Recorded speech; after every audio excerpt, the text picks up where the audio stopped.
আসসালামু আলাইকুম ওয়া রাহমাতুল্লাহি ওয়া বারাকাতুহু। আপনারা সকলে ভালো আছেন।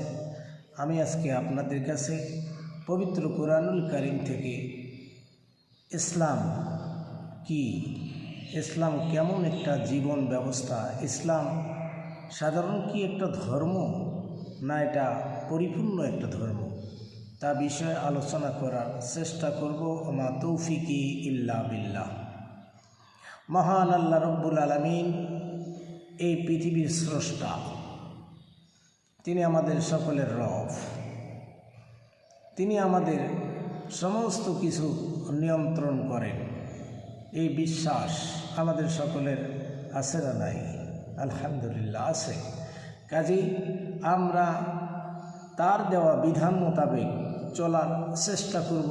দেখি আল্লাহ রব্বুল আলামিন পবিত্র কোরআনুল কারীমে কি বলছে। আল কুরআনুল কারীম শুধু এই কিতাব কি মুসলমানদের জন্যে? এটি কি শুধু তাবলিগ জামাতের জন্যে? এটি কি শুধু আলেম ওলামাদের জন্যে? আপনারা কি মনে করেন? এটা সারা বিশ্ববাসীর জন্যে? সে কথা আল্লাহ রব্বুল আলামিন কোরআনুল কারীমে সূরা বাকারার শুরুতে বলছেন, হুদাল লিন্নাস। দুনিয়াতে যত মানুষ এসেছে সকলদের জন্য এটা একটা হেদায়েতের কিতাব। সুবহানাল্লাহ।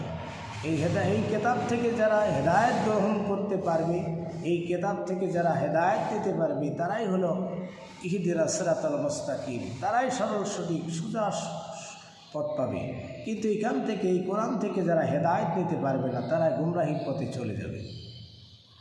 তাই আল্লাহ রব্বুল আলামিন এখানে হুদাল্লিল মুত্তাকিন, হুদাল্লিল মুসলিমিন এই কথা বলেননি। আল্লাহ বলছেন হুদাল্লিন নাস, সকল মানুষের জন্য আল কুরআন। তিনি কেমন মহান আল্লাহ! তিনি সকলের জন্যে, শুধু মুসলমানের জন্য আল্লাহ, সারা বিশ্ববাসীর যত মাখলুক আছে সকলের জন্য তিনি আল্লাহ। সুবহানাল্লাহ। কিতাব যিনি সকলের জন্য আল্লাহ, সকলের যিনি মাবুদ, সকলের যিনি স্রষ্টা, তিনি সকলের জন্যে কেতাবও দিলেন। সুবহানাল্লাহ। এই কেতাব তো শুধু মুসলমানদের জন্যে না। সুবহানাল্লাহ। সেই সঙ্গে তিনি যে এই কেতাব যার উপর নাজিল করলেন, তিনি কি শুধু মুসলমানদের নবী? না। আল্লাহ রব্বুল আলামিন সে কথাও বলছেন পবিত্র কোরআনুল কারীমে। তিনি যেমন সকলের, এই কেতাব যেমন সকলের, তেমনি আল্লাহ রব্বুল আলামিন বিশ্বনবী, নবীদের নবী রহমাতাল লিল আলামিনকে আল্লাহ রব্বুল আলামিন ঘোষণা দিয়ে বললেন তিনি হলেন রহমাতাল লিল আলামিন। সুবহানাল্লাহ। সারা বিশ্ববাসীর জন্য তিনি রহমত স্বরূপ দুনিয়াতে প্রেরিত হয়েছেন। সুবহানাল্লাহ। আল্লাহকে যদি মানতে পারি, তার কেতাবকে যদি মানিয়ে নিতে পারি, এবং রাসূলকে যদি আমরা মনে প্রাণে বিশ্বাস করি, তার উপর যদি ভরসা রাখতে পারি, তাহলে আমরা সকলেই মুত্তাকিন সালেহিন হতে পারবো। সুবহানাল্লাহ। আল্লাহ রব্বুল আলামিন আমাদেরকে তৌফিক দান করুক। সেই ইসলাম সম্পর্কে আল্লাহ রব্বুল আলামিন বলছেন, Islam is the complete code of life. অন্যান্য ধর্মের মধ্যে আপনারা দেখবেন, ওই ধর্মগুলোর মধ্যে কিছু দুই চারটা ভালো কথা, কিছু উপদেশ, কিছু নসিহত, কিছু সুন্দর সুন্দর কথা বলা হয়েছে। কিন্তু ইসলাম এরকম না। ইসলাম এখানে এই আপনার পাকঘর থেকে শুরু করে, রান্নাঘর থেকে শুরু করে, রাষ্ট্র পরিচালনা কিভাবে করতে হবে, প্রত্যেকটা বিষয় পুঙ্খানুপুঙ্খানুরূপে বিশ্বনবী সাল্লাল্লাহু আলাইহি ওয়াসাল্লামের মাধ্যমে দুনিয়ার বুকে, দুনিয়ার মানুষদের জন্য তা স্পষ্ট রূপে তুলে ধরা হয়েছে। কোরআন আল্লাহ তাআলা নাজিল করেছেন হেদায়েতের জন্য, আর এই হেদায়েতের পথ বাহক, বার্তাবাহক জিবরাইলের মাধ্যমে মুহাম্মদ সাল্লাল্লাহু আলাইহি সাল্লামের উপর আল্লাহ তাআলা অবতীর্ণ করেছেন। তিনি আমাদেরকে হাতে কলমে, যে কারণে বলা হয়েছে কোরআনের ব্যাখ্যা হলো হাদিস।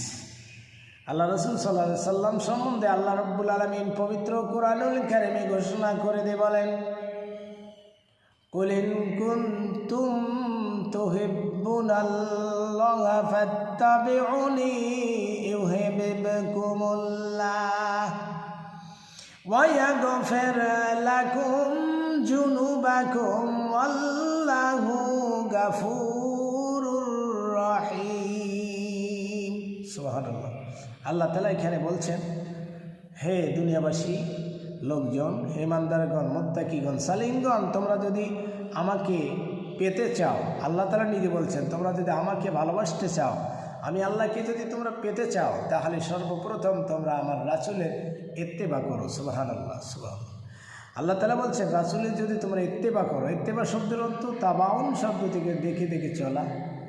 আল্লাহ রাসূল যেমন করে চলছেন, যেমন করে খাইছেন, যেমন করে ঘুমাইছেন, যেমন করে প্রস্রাব করেছেন, পায়খানা করেছেন, যেমন করে রাষ্ট্র পরিচালনা করেছেন, ব্যবসা করেছেন, সংসার পরিচালনা, প্রত্যেকটা বিষয়ে ইত্তেবা করতে হবে রাসূলের, কোনো মানুষের না, কোনো বাবার না, কারো আদর্শ না, একমাত্র আদর্শ গ্রহণ করতে হবে বিশ্বনবী। যদি আমরা করতে পারি তাহলে আমাদের উপকার কয়টা, তাহলে আমাদের পুরস্কার কয়টা? আল্লাহ পাক বললেন, যদি তোমরা বিশ্বনবীকে তোমাদের আদর্শ হিসেবে গ্রহণ করতে পারো, আমি আল্লাহ তোমাদেরকে ভালোবাসবো। সুবহানাল্লাহ। আল্লাহ যদি ভালোবাসার কারো দরকার আছে?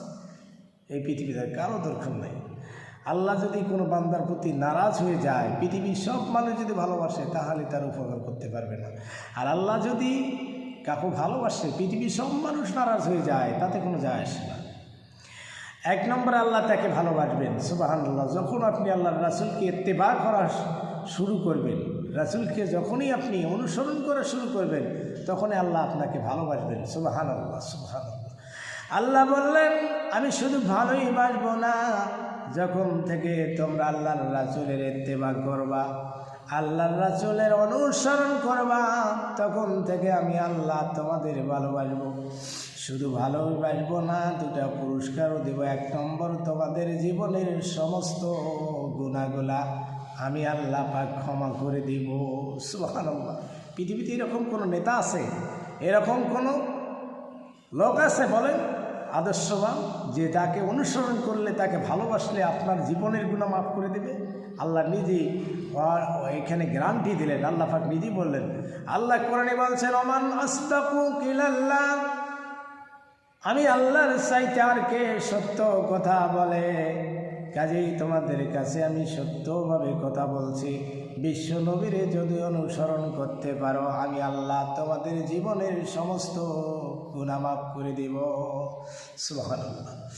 আল্লাহ বলছেন, শুধু জীবনের গুনাহগুলাই মাফ করে দিব না, বান্দা তোমার জীবনের গুনাহগুলা মাফ করে দে, ওই গুনাহগুলাই সবই পরিণত করে দিয়ে আমি আল্লাহ রব্বুল আলামিন তোমাকে জান্নাতে যাওয়ার পারমিশন দিয়ে দেব।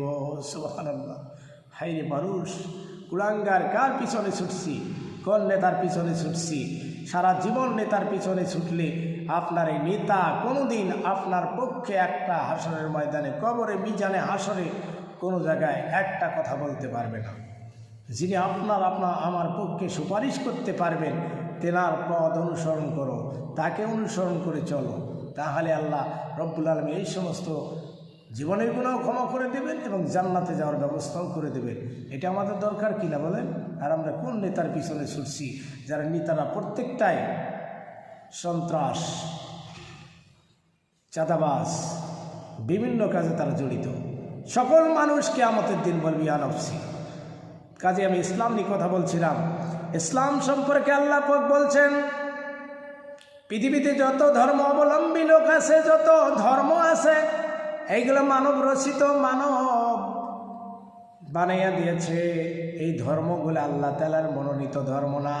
আল্লাহ তাআলার মনোনীত ধর্ম, আল্লাহ পাক বলেন, ইন্নাদ-দীনে ইনদাল্লাহি আলা ইসলাম। সুবহানাল্লাহ। পবিত্র কুরআনুল কারীমে সূরা আলে ইমরানের 19 নম্বর আয়াতে আল্লাহ পাক বললেন, নিশ্চয় আমার কাছে একমাত্র মনোনীত ধর্মই হলো ইসলাম। আপনি অন্য কোনো ধর্ম গ্রহণ করতে পারেন, কিন্তু আল্লাহর কাছে এটা গ্রহণযোগ্য না। আল্লাহর কাছে গ্রহণযোগ্য ধর্ম ইসলাম।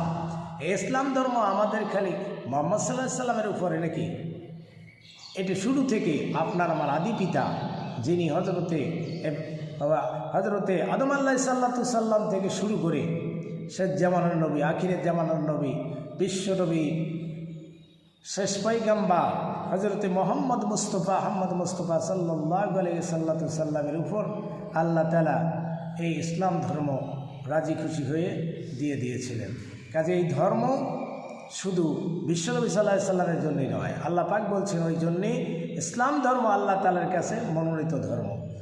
ইসলাম ধর্ম ছাড়া অন্য কোনো ধর্ম যদি কোনো মানুষ গ্রহণ করে, আল্লাহ পাক বলেন, আল্লাহ রাব্বুল আলামিন বলেন, ওয়া মাই ইয়াবতাগি গায়রাল ইসলামি দীনান ফালা ইউকবালা মিনহু ওয়া হুয়া ফিল আখিরাতি মিনাল খাসিরিন। আল্লাহ রাব্বুল আলামিন বলেন, ইসলাম ধর্ম ছাড়া অন্য কোনো ধর্ম যদি কেউ গ্রহণ করে, ইসলাম ধর্ম ছাড়া অন্য কোনো ধর্ম যদি কেউ মেনে চলে, আমি আল্লাহ রাব্বুল আলামিন তাকে গ্রহণ করব না। শুধু তাকে গ্রহণ করব না, আখিরাতে সে ক্ষতিগ্রস্তের মধ্যে অন্তর্ভুক্ত হয়ে যাবে। আল্লাহ রাব্বুল আলামিন তার আমলগুলো সব ব্যর্থ করে দেবেন। তাহলে একমাত্র আল্লাহ তাআলার কাছে মনোনীত ধর্ম হচ্ছে ইসলাম। আমরা আলহামদুলিল্লাহ সে ইসলাম ধর্ম পেয়েছি। আর ইসলাম ধর্ম সম্বন্ধে আল্লাহ রাব্বুল আলামিন বলছেন, আল্লাহর নবী বিশ্ব নবী জনাবে রাসূলুল্লাহ বিদায় হচ্ছে যখন লক্ষ লক্ষ সাহাবীদের মাঝে ভাষণ দিতেছিলেন, বারবার আকাশের দিকে তাকাচ্ছিলেন, আল্লাহ রাব্বুল আলামিন বিশ্ব নবীকে উদ্দেশ্য করে বলেন, আল-ইয়াউমা আকমালতু লাকুম দীনাকুম ওয়া আতমামতু আলাইকুম নি'মাতি রাদিতু লাকুম ইসলামা দীনান। নবী আজকের এই দিন, আজকের এই সময় যেমন পবিত্র, ইসলাম ধর্ম তোমার উপর তেমনই পবিত্র করে দিলাম, তোমার ধর্মকে মনোনীত করে নিলাম, পরিপূর্ণ করে দিলাম জীবন ব্যবস্থা হিসাবে ইসলামকে তোমার জন্যে। কাজে ইসলাম হচ্ছে আল্লাহ তাআলার মনোনীত ধর্ম। আমরা যেহেতু আল্লাহর, কোরআন যেহেতু আল্লাহর, নবী যেহেতু বিশ্ববাসীর জন্যে, আমাদের উপর আল্লাহ রাব্বুল আলামিন যে কিতাব দিয়েছেন এবং যে ধর্ম দিয়েছেন, এই ধর্ম অনুসারে আমরা আমল করার চেষ্টা করব। ইসলাম ছাড়া আমরা অন্য কোনো ধর্ম প্রাধান্য দেব না। আল্লাহ রাব্বুল আলামিন আমাদের সকলকে ইসলাম অনুযায়ী জীবন পরিচালনা করার এই ধর্ম প্রত্যেকটা খুঁটিনাটি বিষয় আমাদের মেনে চলার আল্লাহ রাব্বুল আলামিন তৌফিক দান করুক। সকলে বলে আমিন। ওয়া আখিরু দাওয়ানা আলহামদুলিল্লাহি রাব্বিল আলামিন।